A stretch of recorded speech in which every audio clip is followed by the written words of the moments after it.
A sucessão de fatos destes últimos meses, todos muito negativos à sociedade brasileira, nos remete ao jargão dito reiteradas vezes por personagens de destaque da política nacional dos últimos anos. Pois bem, nunca antes na história do país se constatou tanto desacerto na condução da política econômica, atestando a incapacidade de gestão do governo. Os desacertos hoje constatados são consequência de medidas mal concebidas ao longo destes últimos 13 anos, bem como a falta de determinação de adotar medidas que pudessem assegurar a continuidade sólida do desenvolvimento do país. As questões de hoje não são conjunturais. Se agravaram enormemente por falta de visão e de ações estruturantes, pois não era difícil de antever que o período de bonança teria fim.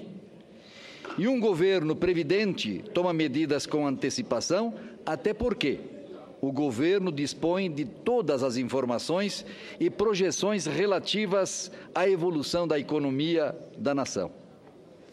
A falta de atitude do governo destes últimos anos levou o Brasil a esse estado de coisas que todos os brasileiros passaram a conhecer mais claramente neste ano de 2015. Aliado às más notícias de todos os dias, o atual governo federal é o mais impopular da história da democracia. Uma crise política sem precedentes, causada principalmente pela falta de credibilidade, condição indispensável para que qualquer autoridade possa liderar o processo necessário à superação dos problemas enfrentados. A popularidade pode oscilar ocasionalmente pela necessidade da adoção de determinadas medidas que podem impactar segmentos da sociedade. No entanto, a credibilidade é de difícil recuperação. A queda de credibilidade do governo federal tomou conta dos brasileiros que se sentem enganados, pois todas as afirmações que emanaram da presidente da República há poucos meses são olimpicamente dribladas. O governo faz exatamente o contrário do que disse ao povo brasileiro. Por isso, o descontentamento dos brasileiros está registrado nas pesquisas que têm aferido o sentimento da sociedade, apresentando índices de desaprovação nunca antes vistos na história desse Brasil. A taxa de desemprego ficou em 8,6% nos 3 meses até julho. É a maior taxa da série histórica do indicador, que tem início em 2012. Nos 3 meses anteriores, o desemprego havia ficado em 8%. Já no mesmo período de 2014, a taxa era de 6,9%. O IBGE estimou em cerca de 8,6 milhões o número de pessoas desocupadas no trimestre, encerrado agora em julho. 3 meses antes, eram 8 milhões, o que aponta para uma alta de 593 mil pessoas desempregadas. No confronto com os meses de julho de 2014, o número de desocupados cresceu em 1,8 milhão, estimativa também do IBGE, ou seja, uma alta de mais de 26%. O mercado continua dispensando pessoas a perder carteira de trabalho assinada. A perda de carteira de trabalho significa perda de estabilidade, perda de dignidade de milhões de mantenedores e de famílias. Na contramão de tentar frear, essa queda e de promover o desenvolvimento, o governo federal ataca o sistema S. Entre as medidas anunciadas pelo governo federal em 14 de setembro está a apropriação de recursos das contribuições do setor privado ao sistema S. É um corte significativo no orçamento destas instituições, SESI, SENAI e outros. Atuando em sinergia com essas entidades, comandadas pela Federação das Indústrias do Estado de Santa Catarina, falando do meu estado, estão voltadas à promoção de um ambiente favorável aos negócios, à qualidade de vida, à educação dos trabalhadores, das empresas de cada setor, bem como ao estímulo à inovação e ao emprego. Essas instituições, principalmente em Santa Catarina, onde conheço, e por isso tenho o dever de testemunhar a seriedade do trabalho desenvolvido pelas federações, têm uma história de sucesso a favor de trabalhadores e empresas. São um dos principais alicerces da competitividade industrial catarinense. O bem-sucedido modelo de desenvolvimento do Estado de Santa Catarina, com certeza, se deve à conjugação de esforços e ações do setor público, do setor produtivo, dos trabalhadores, da estrutura de ensino em todos os seus níveis, e nesta é imperioso citar a atuação das federações que operam fortemente na preparação e qualificação da mão de obra, que permite que as empresas se inovem e se reinventem todos os dias para estar sempre em condições de serem competitivas, tanto no mercado interno quanto internacionalmente. O resultado é devastador. Menos oportunidade de ensino para jovens, menos qualificação para o trabalhador, menos benefícios para as comunidades. É mais uma vez o governo federal atacando justamente quem pode ajudar o país a voltar a crescer, ou seja, as empresas e os trabalhadores. Segundo o Fiesc, a diminuição dos recursos repassados ao Serviço Nacional de Aprendizagem Industrial e ao Serviço Social da Indústria vai causar o fechamento de mais de 40 mil vagas de cursos profissionais e de educação básica oferecidos pela Federação.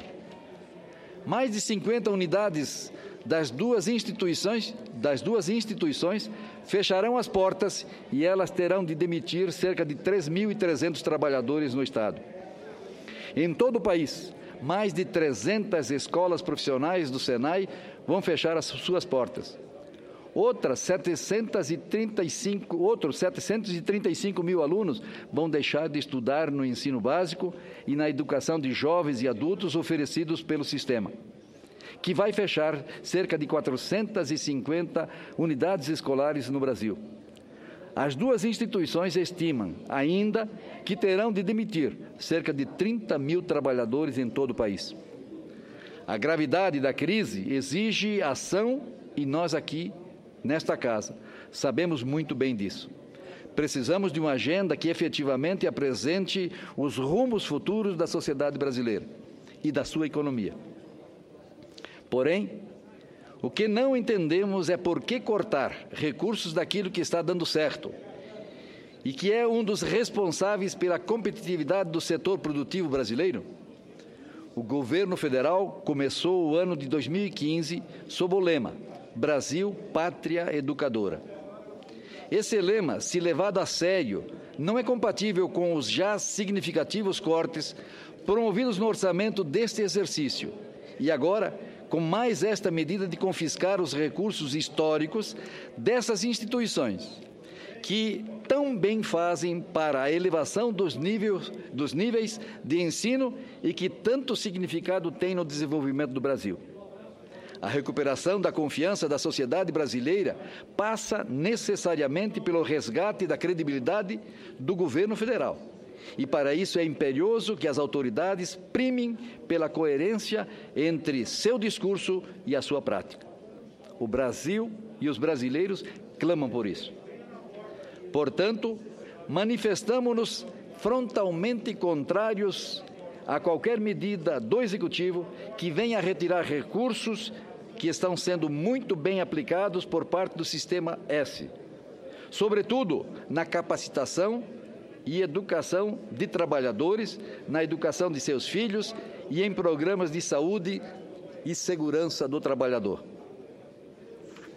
Santa Catarina quer a manutenção da totalidade dos recursos do Sistema S, pois estão comprovadamente sendo geridos com seriedade, eficiência, com resultados eficazes para o povo barriga verde.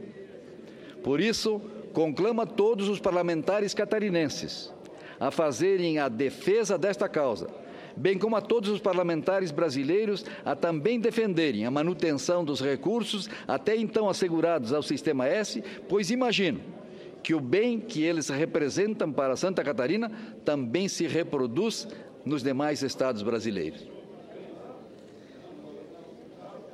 Presidente, quero aproveitar... Bem, meus cumprimentos ao... Eu quero aproveitar a oportunidade. É que, na verdade, nós, no último dia 26, sábado, tivemos a infelicidade de perder uma pessoa de muita importância na cidade de Blumenau. E gostaria de apenas, digamos, citar aqui, é um frei franciscano, né, Edgar Weist, franciscano, faleceu no último dia 26, depois de mais de 20 anos dedicados à nossa cidade como pároco de 3 paróquias, e que atuou, digamos, no santuário Nossa Senhora Aparecida, da cidade de Blumenau, até o último sábado, quando partiu para a eternidade. Depois de ter atuado em diversas missões importantes, como membro da Ordem Franciscana, nos estados de São Paulo e Rio de Janeiro, quis o destino levar o Frei Edgar para passar os últimos anos da sua vida na cidade de Blumenau. Justamente uma cidade fundada por um alemão, em 1850, que também partiu da Alemanha para colonizar uma parte do Brasil, que foi Hermann Otto Bruno Blumenau. Pelas mãos de Dr. Hermann Blumenau, nasceu a nossa cidade. Para homenageá-la, adotou o seu nome, hoje conhecida nacional e internacionalmente. Digo isso porque Frei Edgar, ainda jovem, tinha apenas 18 anos, em que pese ser de família abastada, deixou o continente europeu, a desenvolvida Alemanha, para, seguindo os ensinamentos do fundador da Ordem Franciscana, São Francisco de Assis, vir ao Brasil com ânimo e disposição de se inserir na nossa sociedade, para servir como orientador espiritual das comunidades a ele confiadas pelos seus superiores. Homem virtuoso, conselheiro, amigo, fraterno, que sempre tinha tempo e disposição para ouvir quem o procurasse. Frei Edgar Weist partiu cedo, tinha 81 anos de idade. Nunca tendo apresentado qualquer mal, tombou rapidamente ao se constatar, há menos de 3 meses, a existência de um tumor em seu cérebro. Deixa entre nós, da cidade de Blumenau, um profundo vazio. Por isso, quero homenageá-lo com esta manifestação. Finalizo dizendo da minha gratidão por ter tido a oportunidade de conviver com ele nestes mais de 20 anos na cidade de Blumenau. Quero, em meu nome, bem como de todos aqueles com quem ele conviveu, agradecer aos dirigentes da província franciscana da Imaculada Conceição do Brasil por terem nos presenteado com a designação de um homem de tamanha qualificação e preparo para nos orientar espiritualmente. E, por fim, agradecer aos seus familiares da Alemanha por terem oferecido ao Brasil e a Blumenau o Frei Edgar Weist, que marcou a vida de todos nós.